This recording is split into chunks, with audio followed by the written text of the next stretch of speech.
Okay, great. Hey, Laura, how are you? Hey guys, how are you? Good. Doing go. Still up there in San Francisco area, right? Yep, Napa. All right. So this week we wanted to talk about some of Bittaker's recordings because I don't really love to put serial killers' voices out there and give people ideas about things, but I think it's really important um, for your work and for people to understand what you're doing to hear some of the details of some of these questions that Bittaker gave you because he was really open with you. Yeah, he was. These were like the early interviews. This was like the first time we really got on the phone and started talking. So these are the early interviews of like when you start peeling the onion. And then we'll have more and more interviews because I have hundreds of interviews recorded, but you'll see the onion kind of like peel, as we go interview by interview. But these are the ones that were early on where he starts really opening up about his life. Why do you think it's important for people to understand the background of these killers? It plays a huge factor into, the people they become, the serial killer they become. So we kind of have to understand their childhood and where it all stems from if we ever want to, dive into doing research of how we can, avoid this in the future. Yeah, And go ahead. go ahead. Oh, and when you started recording him, was he aware that you were documenting all of this? Yeah, of course. Yeah. And what was his reaction to you documenting all of this? He wanted to be heard. He wanted to kind of tell his story to me, at least. I was just taking this for my personal records. And for the later on, we decided to do the book, and then we got the show that came towards us well after. But he wanted to open up to me. He knew I wanted to, dive into forensic psychology. I was doing the study, so he wanted to help me with that. He saw, my vision and what I wanted to do and to help people, and he believed in me. Yeah, it's just, we always have to be oh, wait, let me say that again. How do we say this? I Well, we're straddling that tightrope of not exploiting what he's doing, and just for the Right. sake of salaciousness. We don't want to do that. The whole purpose of what you're doing, like Cindy said earlier, is to learn from it and yield information also Mhm. about the victim's family, because we're still looking for some of his victims.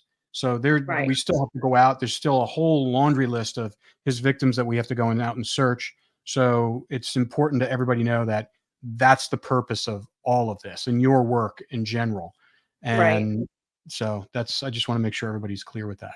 And Yeah, because we don't want to glorify this person. This person is a horrific, sadistic killer.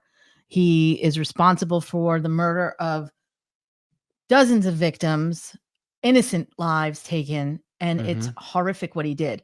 Maybe if we can understand the psychology behind what he did, maybe people can see the signs in the future and prevent it. I mean, isn't that the goal of this? Yeah, Studying the the goal is to be preemptive with everything. This isn't salacious, like you said. This was never taken or meant to be used for anything salacious. This is to look into the nucleus of it and, go deep into his psyche. And that was the purpose of these recordings.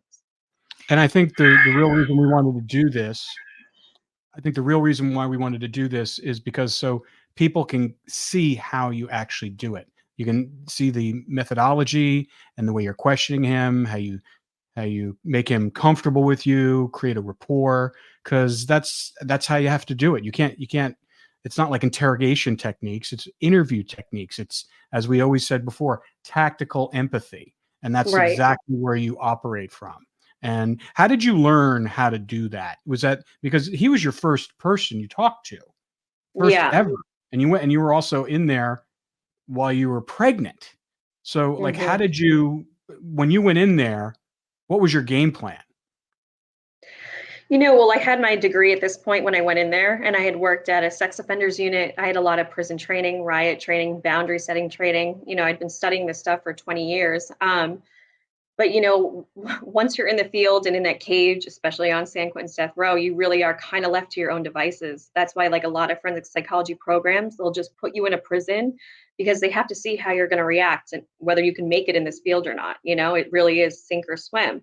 So, this was sink or swim. I was in the cage and left to my own devices, and I had to figure out, how to open this guy up, how to do the tactical empathy with him, what was going to, trigger him into revealing more and opening up. And I had to discover that kind of as I went. Interesting. All right. Well, do you want to play the first clip? Yeah, And then the first clip that we're playing is you asking him about his childhood and his teenagers and whether or not he wanted to do anything with his life, which I thought was an interesting question. yeah, any backstory from you about that first clip? This is just me digging into, did he have hopes? Did he have dreams? Was there anything, a passion of his that he wanted to explore that he just never did? And then I'm looking at where the role models in in his family life are. Did his adoptive parents, try to steer him in a direction? This is just to get more of an understanding of, his childhood and, where he was in that headspace back then at that age. Okay, cool. All right, I'm gonna play the clip now. Oh, I know I've asked you before, but there was nothing you wanted to do? Like there was nothing you wanted to pursue? Nothing very strongly. I had interest in cars, which is normal for a kid that age. I always kind of fooled around with mechanical things, but I had no real drive or interest in it. I had no experience really at any of it, so there's just no guidance, no interest from my parents in helping me, or it's just. Did they ever ask you like what you want to do after high school? Like No, nobody ever asked me. Not at school or not at home. I was just so isolated and abandoned, nobody gave a shit. I didn't know what was normal. Never had a birthday party, never went to one. I don't know what normal living was like. wow. Crazy. stop. Yeah. All right. So, Laura, in hearing that, do you think that his isolation as a kid lended him to become more involved in his fantasy life? Yeah. Like what I took from that is, he didn't really know what social norms were. He was never taught it. Like you said, he didn't go to the birthday parties. He's isolated. He's feeling abandoned. He acknowledges that right there. So he was never really taught, socialization like most people are, which speaks to what happens later on. Um, and you can hear the anger and kind of like the resentment from the abandonment in that clip as well. I mean, I don't really have any pity for him. Yeah. You know, I don't have pity for him because you don't turn that into becoming a sadistic killer. So No. it's interesting to understand how you're able to talk to him about these things to get him to open up in order to get clues into his psyche. It's Mhm. it's an interesting process. I don't know if I could do that. Yeah, well, you have to go back and see what their, triggers are, what their wounding is. And his big one was feeling abandoned. So you do think that that's why he wanted to keep these girls with him or keep them captive in a sense? Yeah, and I see that a lot with the sexual sadists. It goes back to an abandonment issue from their childhood, typically from the mother, or a severe neglect. They think if they can capture somebody and keep them, that person will therefore start to love them, kind of like Stockholm syndrome, in their warped sense of reality. But then they abandon them themselves by killing them. Yeah. Well, technically, most sexual sadists actually don't go after to kill, but usually it's the torture that will lead to the killing. It's kind of paradoxical. Yeah, It's bizarre. It's so it is. bizarre. Mhm. All Okay. right, what's this next clip? We have to listen to it. I don't Okay.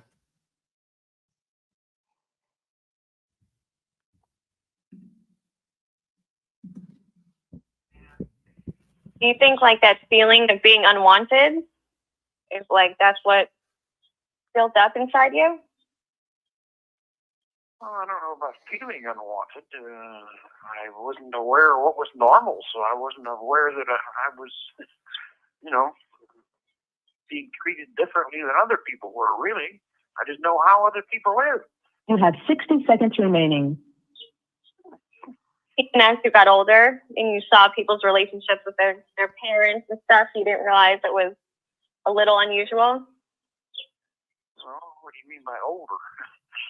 Like, you know, I guess like until you're like the end of your teenage years, everything seems normal with your family. But then when you start getting older and seeing how your friends are with other people and other families, you start to realize, oh, that's not normal. Is that it? No, keep going. This is Global Tel Link. You have a prepaid call from It got cut off. an inmate at the California State Prison, San Quentin, California. This call and your telephone number will be monitored and recorded. To accept this call, say or dial 5 now. Thank you for using Global Tel Link. Hey, Uh-huh. oh, I also read something too. You said you took a lot of photographs. Yeah. I read that there were, when they came into your apartment and raided it, that they found photographs of teen missing women that were never even found, like tied up. No. No? They did not identify anybody in any of those photographs that they were known as missing. There was one report at a certain stage where they said they had photographs of 14 people that they hadn't been able to clear. Yeah, but eventually they did. How many girls were in these photographs? What about them? How many girls were photographed? Oh, dozens. I took a couple hundred photographs. Just wander around the beach, take photographs of anybody that looked decent. Drive around and pull up and talk to somebody. Might take some photographs out of the picture of the van. It was just the Polaroid, the Kodak version of the Polaroid instant. So probably just knocking them out all the time. I just throw them in a box. When you pulled up to these girls to talk to them and photograph them, what would you say?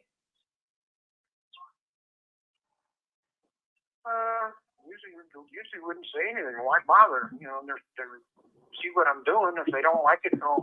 Only once did anybody ever object. She said, she was crossing the street down by the beach area. Said, you can't take my photographs. I'm a model. I get paid for that. Another time we found, noticed close to where I was living, it was a bunch of kids washing cars in a parking lot. And so we pull up and take a few photographs, and some woman was sort of chaperoning him. First, apparently thought we was the press or something, and then she found out that we weren't associated with the press, and we're just taking the photographs of the girls maybe wearing shorts or something washing down this car, and figured I guess we were a couple perverts. She told us to leave. That was the only time anybody ever really said anything. Were you scared to talk to them? Was I scared to what? Talk to women, just start a conversation. I'm just not a very forward person, aggressive, whatever word you want to use. Wasn't comfortable at it. Roy was kind of a con artist. Stop. All right, that's jarring to me. Yeah. Yeah. Not a very forward person. Not a very forward person. Or He's aggressive. Not aggressive. I mean, what did you think when he was saying these things? You're so good at keeping your composure. I really don't think I'd be able to. Yeah. Not aggressive. Yeah. Right. When he's taking them and pulling them in vans and tying them up, hog tying them, taking them to the mountains. Right. Yeah. This is a lot of his self-deflection of his crimes you're seeing here. You notice in the beginning of that clip, I said, how are you feeling? This is something you're going to hear a lot in my interviews is I'm always asking, how did that make you feel? people with antisocial personality, it kind of trips them up, and you want to check in with them and say, what was your emotion? What were you feeling? It's going to you're going to get some really uncuffed responses, and it can frazzle them pretty easy, when you start asking what the feelings, because normally they don't have the feelings there. Or if they do answer, you'll hear excitement or anger or one of our primal emotions come in. Because they don't have empathy. Correct. Correct.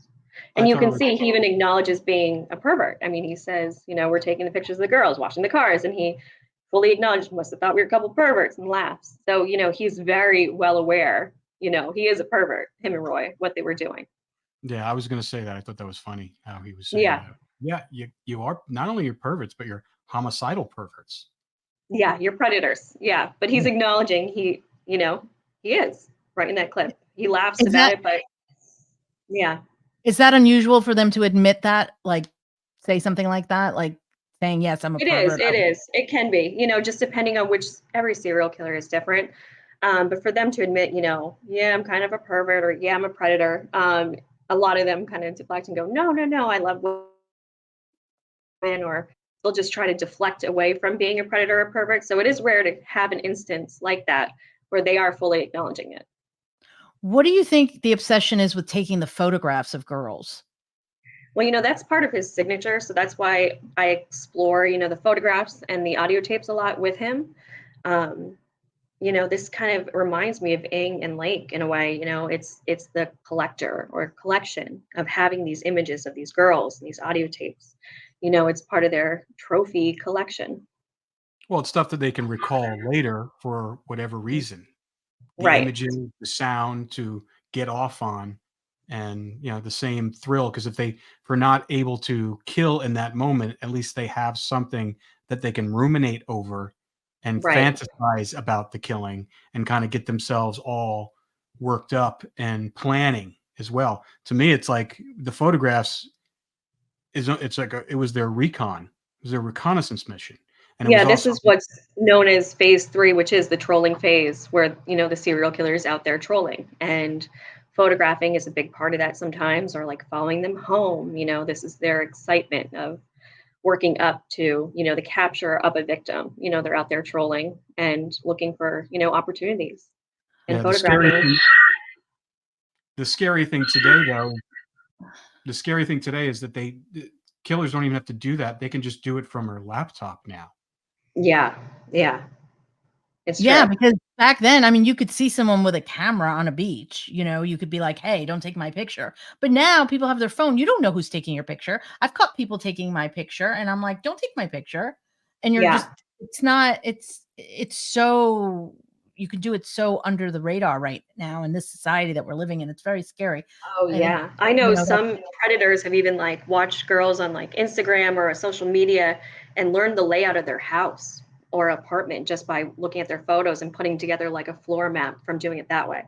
Oh my God, that is terrifying. My goddaughter is in college right now, and they're all on, social media. It's so scary for these young girls, and they really need to pay attention. That's why we're talking about this stuff, because it's important. You need to know the signs, who these predators are. What are the signs of a predator?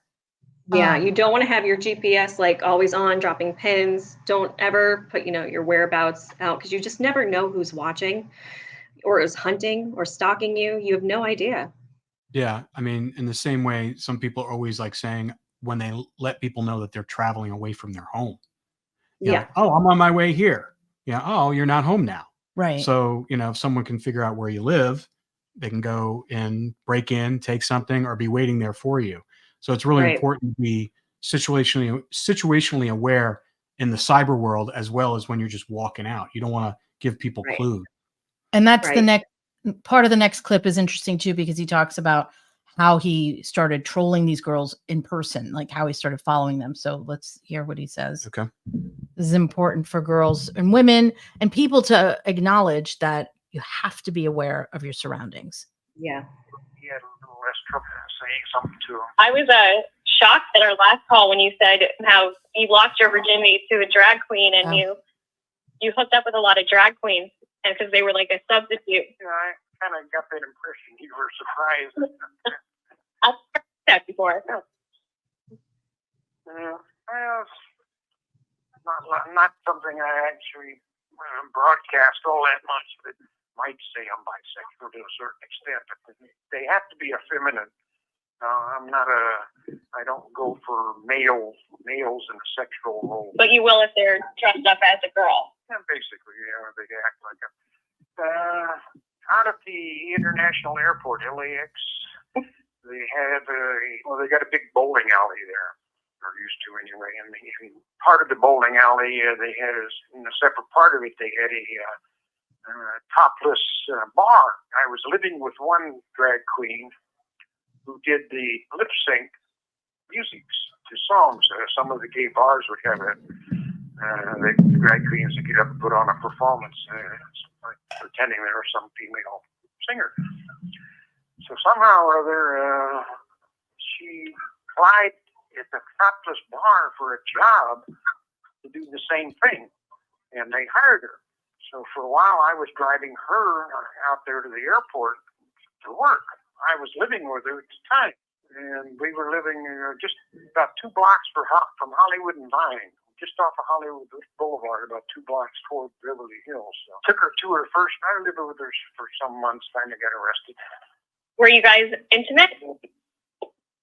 Oh yeah. In fact, the first time I met her, where I met her was in a gay bar, and she approached me and kind of put the make on me. So when it was down in Hollywood, just a block or so from where she was living, so it wasn't part of her place. He was from El Salvador. She was living with you, like right before your arrest? Your arrest? Back around 1970. I had asked you if you had gotten prostitutes from time to time just to have sex. Twice that I can remember. And you said it was just blah for the sex. It was nothing. There was no emotion. There was nothing to it really. And you described the rape the same way. That masturbation would have even been better. Even with the call girl, we spent upwards of an hour bullshitting, talking about this and that. I took a bunch of pictures of her. The cops found them and took them a while to track her down. They thought she was a victim for a while. Okay, stop. So, did you know that he was bisexual?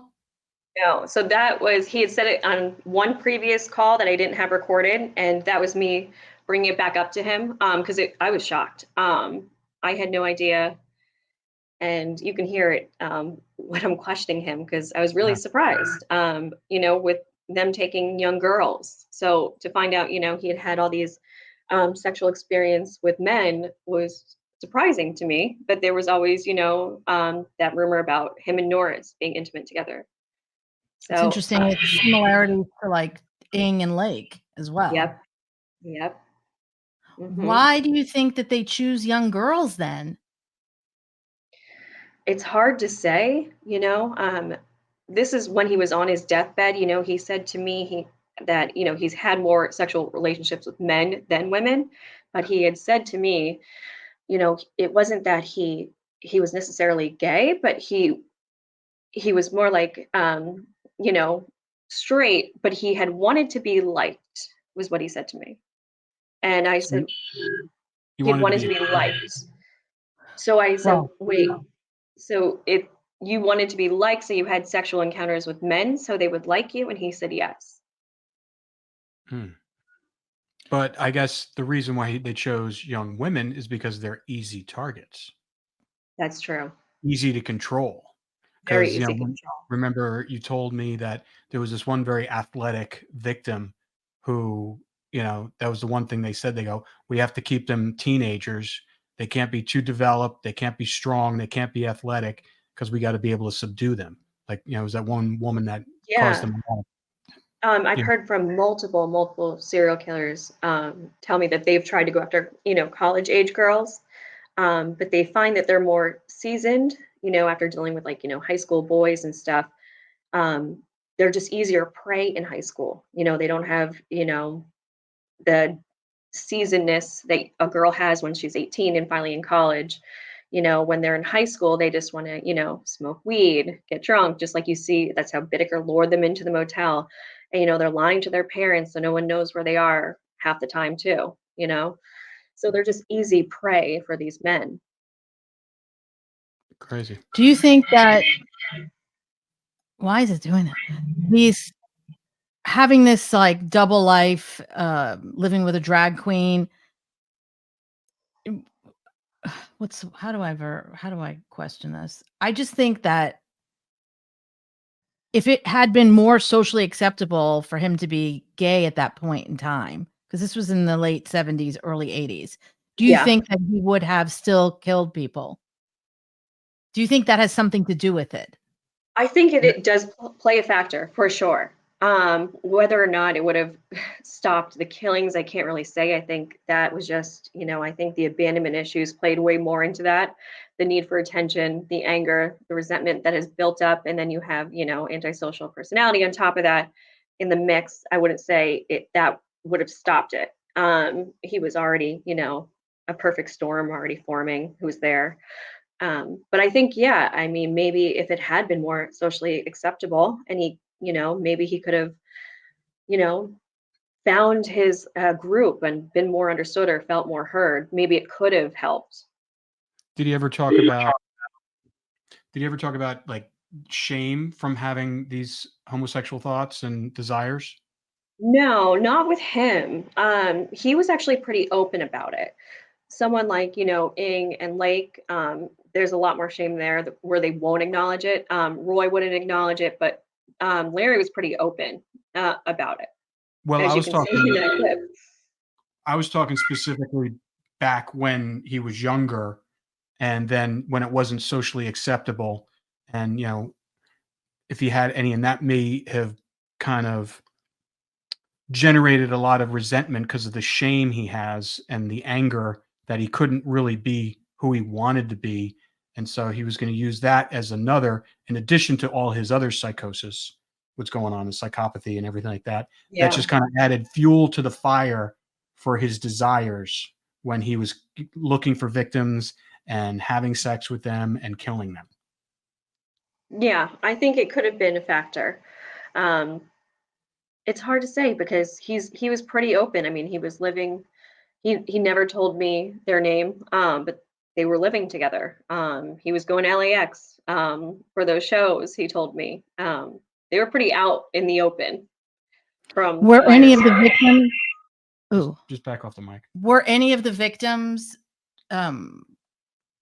homosexual or drag queens? No, no. That's what's interesting to me, that he didn't hurt Well, them. okay. Well, I should say we don't know because there was a whole period before Norris, where he was hunting in downtown LA. So it's possible. We just don't know. So he didn't tell you about prior to Norris and whether or not he did kill drag queens and other people, prostitutes or anything like that? He just said prostitutes, in downtown LA So previous to Norris. he didn't admit to killing any prostitutes? No, he admitted to the prostitutes. I just don't know if there was drag queens in the mix or anything like that. No, as far as victims, killing victims. Did he admit Yeah. killing Oh, he did. Yeah. Okay. Have those victims been identified or no?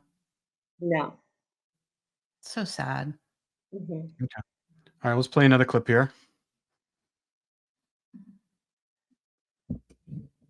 The rapes were going to be more of like the fantasy of a boyfriend, girlfriend, loving. Well, I just didn't end up doing it that way. It was just didn't seem to be natural. Maybe partly because Roy was there. I cut Kind of that part upset out. the No, I don't want that in there. normal. Go No, to the wait, next. this is actually really important. Oh, wait, go Play it back. again. This is really important. I wanted to point this out to actually everybody. This is one of the best clips you guys picked. Okay. Maybe that's not the one I'm thinking of. There was another one I cut out that was just too graphic. Okay. Oh, I think that's coming up, but this one, I'll tell you when to stop it. I just want to point something out to everybody. Okay. The rapes were going to be more of like the fantasy of a boyfriend, girlfriend, loving. Well, I just didn't end up doing it that way. It was just didn't seem to be natural. Maybe partly because Roy was there. That kind of upset the normal pattern.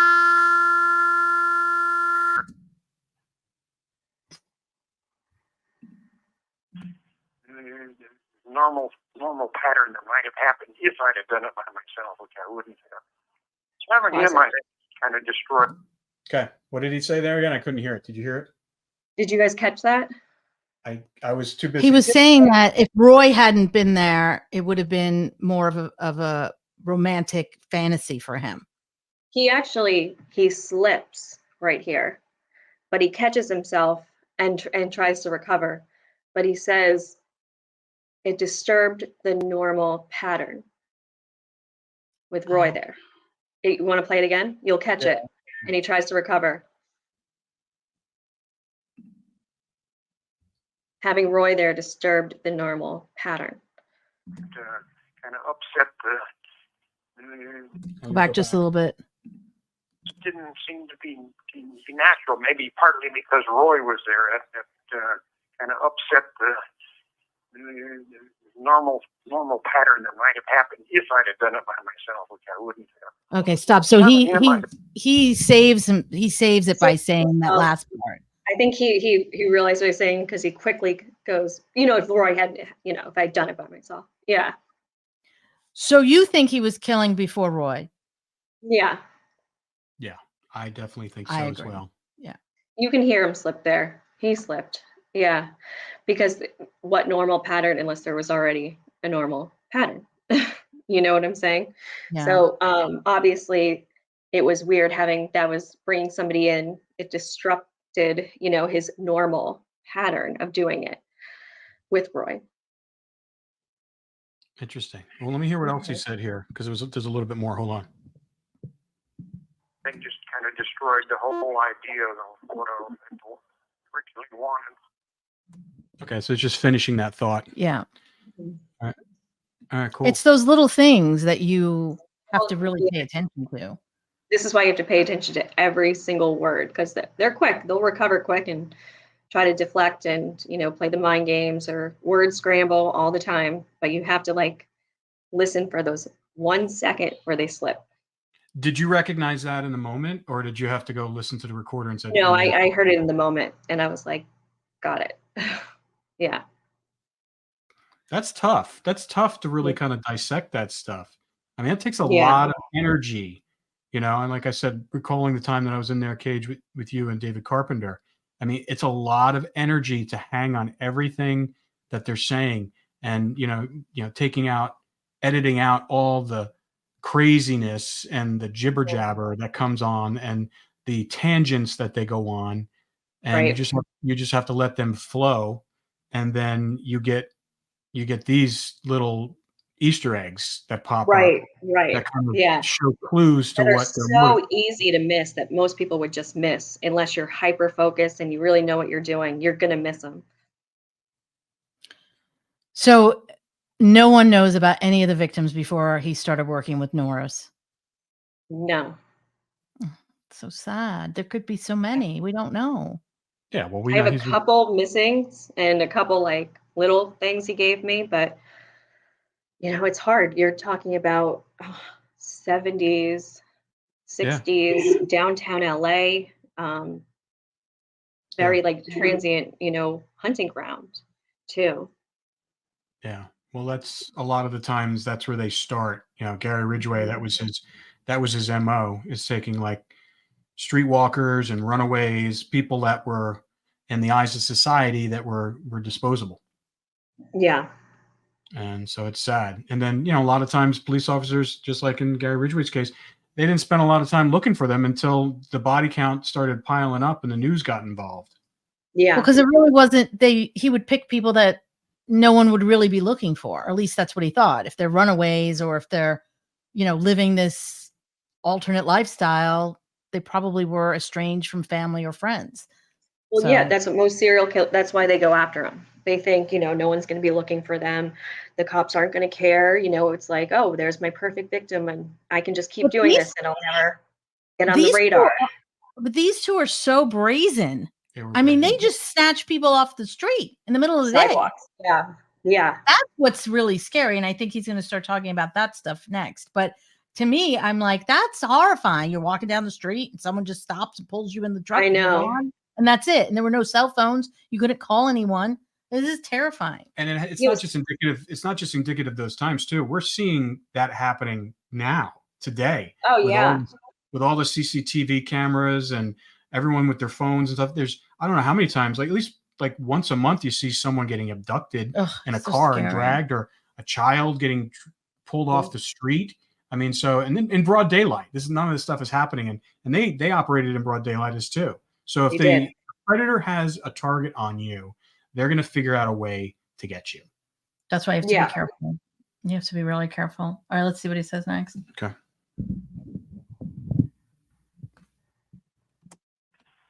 How did you feel Might, after the crimes? Were you like what?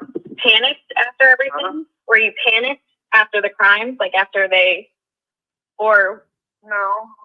Why be panicked? Nobody's, it's kind of a perfect crime in a way. Nobody knows it's happened. right? Was anybody looking for them? Was it like missing flyer posters, or were they just run? I found out later there were articles in the local newspapers about her disappearing on the way home from some sort of church service.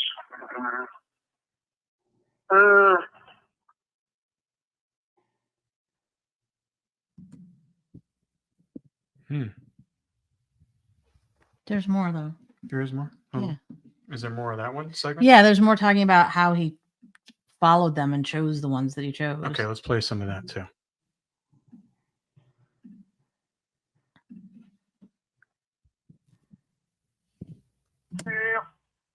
At the top of the hill where she had walked, there was somebody out in their front yard, I think, doing a barbecue.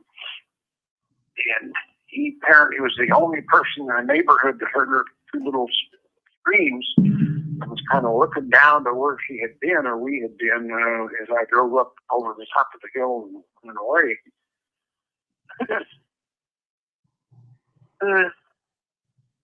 So was there a conversation with Roy, like, or was there something about this girl that stood out that made you think, let's grab her? Like, did she have a physical feature? Like, why did you pick her? Was there any like sort of reason? She was blonde and pretty and alone and accessible, as it were. It's kind of it all told. Was there a conversation between you and Roy, like about getting her? Was like, did you look at each other and say, let's just take her? Like, how did it even come about? Well, it was just kind of understood in a way, and it wasn't contrary to a lot of people's beliefs. There's so little planning involved in all this. It just okay. Let's we kind of discussed this. Okay, there's a victim. Let's try her. Stop for a second. So, Laura, is that true? He planned these things. Oh no, they were planning all the way back from years in prison. Yeah, they were planning. Like he said, he didn't need to say anything to Roy. It was understood because Right. they'd been planning. But that's the thing. He's saying these little nuggets and then he wraps them in this like He wraps them in like bullshit. Right. Yes, it's like you really have you have Yeah. to dig for those nuggets to really kind of understand what's going on here. Yeah, Because they lie so much. I mean, we all know. you're kind of like reading into the words they're not saying, or those little nuggets of what they'll give a clue. Where he just said, "Well, I didn't have to say anything to him. He knew." Yeah. In a But way, then he'll be like, he's "Oh, trying but we weren't planning." But in a way, it's is he trying to clean up his own narrative, as crazy as that may sound, where Yeah. he's just kind of dampening some of these facts just to make him look just a little tiny bit better? Like I'm not a really bad serial killer.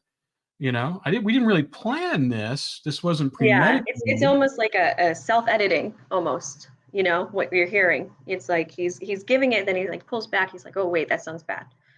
Well, because he No, knows it you're was like- documenting all this, and it's going to go out for public consumption. And he, like you said, he's curating his own story.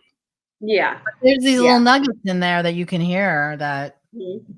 he didn't have to tell Roy anything because they had already discussed it probably thousands of times on what they were going to Thousands do. of times. I And he mean, doesn't say girl. He says victim. He goes, "There's a victim," because Right. they knew. They knew. I mean, because if that's the case, why did they outfit Awful. their Murder Mac van with all those things. I mean, it's like, Right. No, it's disgusting. He's a disgusting Mhm. human being. Keep going. okay. I want to understand how we can prevent this stuff from happening. Is it possible, do you think, Laura? I think it is possible. I think, hypervigilance, if people, like he just said in there, she was accessible. She was pretty alone. So they were physically attracted, but then they see her alone. That's what a lot of predators are looking for. They don't want to take, two or more victims. That's high risk. So she's alone walking. Accessible. So she's going up streets, or it'd be easy to pull her into a van. But isn't it human nature? Isn't it human nature? I mean, if you look at history, it's like people kill people. There's been mass killings. There's been serial killers from the dawn of time. People who just kill people, and they're doing it. We're the only species that does that. That kill our own. And Yeah. so, how do you get out of? How can you prevent that? I mean, we see it every day. I mean, in the news where children are killing their parents and I know. and all this stuff. So it's like, granted that these are one-time things and they get caught, and a lot of them just they admit to it right away. But the ones that don't, who kind of go on, like the Gargiulos, it started very young, and Gary Ridgway, he started when he was a teenager. He killed someone in the woods, and then when they don't get caught, they're like, oh, I can get away with this. And so it just escalates and escalates. Is there really a way to prevent this in human nature? Yeah, I think, forensic psychology as a branch of psychology is kind of in its infancy. We just started, studying the criminal mind of what it really is, and we're, just starting to do the research to really even dive in and look at this type of stuff to see, can it be, prevented with others in the future. So we're still finally doing the research. I mean, back in the Middle Ages, or 1700s, nobody was looking into this like we are today. Yeah. Okay, let me play some more. We got her in the van, and he drove on. What happened after? Rory told her some story about we were sort of a citizens watch group, and we were going to see how long it took the authorities to respond to her being missing. And I had a scanner going, sitting on the windshield on the dashboard. Well, we'll hear her over that, and when it's all clear, we'll take you back. Blah blah blah. Tied her up. Was she hysterical like during this? Is that why you were telling her this? No, he was just explaining. That was one kind of the strange things about it. Virtually none of the five got particularly upset, other than the last one. She, I think, would have kind of a state of shock. But the rest of them, it was done so low key in most cases, other than the initial taking physical custody of them. It's kind of surreal in ways. That most of them usually weren't tied up, or if they were, it was to a very minimal extent, like tying their hands together with a cord 3 feet apart, so they can still have freedom to move around. They usually weren't gagged. It's very strangely low key overall. It's kind of hard to. Somebody walked up, they wouldn't really realize that such a thing was going on. Right. So what happened when not to blame the girls for this at all, but if he had been slightly aware of her surroundings and crossed back to this other side of the street where there wasn't all that shrubbery between the curb and the sidewalk, she'd have been able to see, what was going on around her. She made it easy in a way. Yeah. So once again, he's given like safety tips now. Yeah. Safety tips from a serial killer. Roy did the Right. same thing. He gave you a list. Roy did the same thing. Gave me the list. Yeah. What's that all about? I have no idea. With the safety tips, I guess, like, maybe they think they're being a good guy now because they're giving, you know, the tips, or they're It's the because- expert that can give the tips because they're the serial killer, you know, like now they're the expert. Yeah, but you know, when he's victim blaming Cindy for not being aware of her surroundings, It's a teenager. it's like nails on a chalkboard every time I hear it. Yeah. Oh, you want to really just reach through there and grab him by the throat. I mean, that's how I felt Yeah. listening. Yeah. Very Yeah. hard to listen to. Bizarro. I It's just- PSA from a serial No, killer. it's horrific. It's the poor girl, the poor teenagers. I can't even imagine what they went through and their families and everyone. And it's heartbreaking what those girls went through. And listening to him talk about it, it's like, it's really hard to listen to. It is. It is. I commend you for your work because, like I said before, like I think I would just start screaming at him. Like I don't think I would be able to listen to him. Yeah. Because he's a psychopath and he's trying to make himself sound like he's not a psychopath. Yeah. And the only thing I will take away from this is yes, we always need to be. I mean, there's so many times we can look back as a teenager and think, my God, I wasn't paying any attention to anyone around me. Sometimes as an adult, you don't pay attention to who's around you. And that's Right. the key. You always have to pay attention. Like we were saying before with social media, you have to be aware. People are watching. You don't know who's watching you. You don't know who's stalking you. You don't know until something bad happens. And then, Right. like I said, in today's age, no one's looking up. Everybody's walking and looking at their phone. I know. It's true. Yeah. It They're is so distracted. So scary. I mean, this is terrifying. And these poor girls. I mean, it's just so awful what he did. All right, let's see what else he has to say. Shouldn't have happened. That's not making her fault. But, No, I understand. made it easier. And like the other ones are hitchhiking. They voluntarily get into a strange van with two guys. They did, just silly, stupid stuff. Yeah. Anyway, what was your next question? So once you got her into the van and you drove up into the mountains, what progressed from there?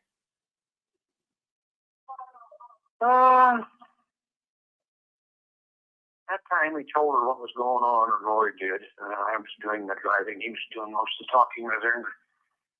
I told him, well, since he did the work, he could go first with her. So I kind of patrolled outside the van and on the road, on fire road while he raped her the first time. And then we changed places. How many times did you each rape the first victim? Once. I guess twice, I would say. Years I remember. It's a little foggy. It was a long time ago, and I was kind of excited and wound up nervous. So some of the memories are a little vague. Say twice. Then we came to kind of the critical point, and Roy wondered, do we have to kill her? Can we just, give her a couple $100 and some grass and let her go? And I was anxious to do so. I asked him kind of the critical question. Okay, she's been with us a couple hours. She can easily remember what we look like. And he's a registered sex offender with notices to all his neighbor and where he's living in the county where she was living. And if she contacted the cops, it would take them about 1 hour to identify him. And that would be his third rape offense. They would undoubtedly hook me up with him, and so I'm going to be arrested shortly thereafter. So we might as well just go down and turn ourselves in, or we got the other option that we don't like. Stop for a second. That's interesting. Mm-hmm. So it was his idea. Oh yeah. Yeah. Mm-hmm. Do you think that part's true? Do you think it was his idea? Oh yeah, no, they both fully acknowledged that. It did come to that point, and Roy had said, "Can we let her go?" And Bittaker had said, "You're going to go back to prison, third strike, California, 3 strikes. You're going to be, might as well Did just they go turn have yourself in." I think they did. Did they have the three strike claw I back think then? they did. Yeah. I mean, you Yeah. got to remember he's already been in a Tuscadero for the rape. He's already been in, CMC at this point. So when Bittaker's saying to him, why don't we just go turn ourselves in? I mean, he's saying to Roy, like, kiss your life goodbye unless we kill her. So, look at the position he's already has Roy in. But as he says, there was no argument after that. He was completely fine with killing her. The one thing in that tape that really stood out to me is when he says, it's hard to remember. I was so excited. That was the first emotion he says, describing what he was feeling. Yeah. Well, it was interesting to hear the logical deduction of what they were going to do next. Yeah, we could let her go and give her money, but and he laid it out for Roy. You're a registered sex offender. She'll be able to describe who you are. They're going to put your name in the system. You're going to come up. You're living in the same county. So you're going to look at, 3 strikes. You're on your 3rd strike. You're going to go away for a long time, if not life. Do you really want to do that? Now, do you want to let her go now? He really kind of manipulated Roy. He did. And to justify and made it like very practical. It's like, we can't do this because if we do this, then this ABC is going to happen. It's really telling you how his mind and brain worked, which is scary. Psychotic. Yeah. I mean, do you think Roy would have Do you think Roy would have killed those girls if Bittaker wasn't there? Like I said, I think Roy had done some really, violent rapes. He was on his way to killing a female. But he was also, sloppy and impulsive. Maybe he would have let her go. Who's to really say? I think he really didn't want to do the killings. But then, if you listen to the next part of what Roy does, you're like, whoa, maybe he was into the killing way more than you think. Well, yeah, maybe if that was that his first kill? Bittaker says it wasn't, that he had killed a girl in Greenlee, Colorado that Roy had told him about. I don't know if that is true or not. But I guess the difference here is that he had a companion to kill with and an audience. So maybe that's what escalated that. Now, is that what's coming up on the next recording? I don't know if we want to play that. If he's detailing. No, I don't know. Press play. I don't remember what it is. It's pretty graphic. I thought we cut it. I cut that one out. You did? Okay. So that's kind of, there was no real argument on beyond that, although I didn't use all those words and kind of pointed out the obvious. Right. And so I said, okay, I'll hold her and you strangle her. I didn't know how else was going to do it. Oh yeah, we don't want to talk about this. I think we have enough. We have 53 minutes. Okay. I don't want to talk about. I do want to talk about the toolbox stuff though, which is later, which is after this. I thought I cut this part out. Hold on. Outside, and I kind of stood in the open. We all kind of fell down in the pile. And tried to be casual. I had the cigarette fell between me and her, and meanwhile Roy had kind of piled and straightened her up and finished strangling her until she was unconscious. And we got a coat hanger on her neck. That hammer Wait. beating a watermelon with a hammer. So that's exactly what he had done to her. Body afterwards, after you had Shower curtain I had, next to the shower curtain I had in the van. And there was a good, one of the victims that was never found. why I'm not sure, but Oh, sure. It's one of the victims that was never found. yeah, who was the other one? Hall. I never found Hall either. So you were telling me your psychologist just said that you're not a sociopath anymore? This is interesting. Yeah, and this should be another episode because we're already at 54 minutes. Okay. Yeah, because So it was very misrepresented in the documentary, and I want to explain it more because I have We'll do this for part. part 2 Bittaker tapes will be this stuff. Yeah, we'll get into that. We'll get into this later, but all right. But for now, I think this is good for now. Yeah. All right, Laura. Yeah. Thank you. Yeah. All right. So next week we'll go into detail about what his psychiatrist said to him. Yeah. Yeah. Okay. All right. We'll Great. dive into Thanks, that. Laura. No problem. Okay. Bye, guys. Bye. Bye.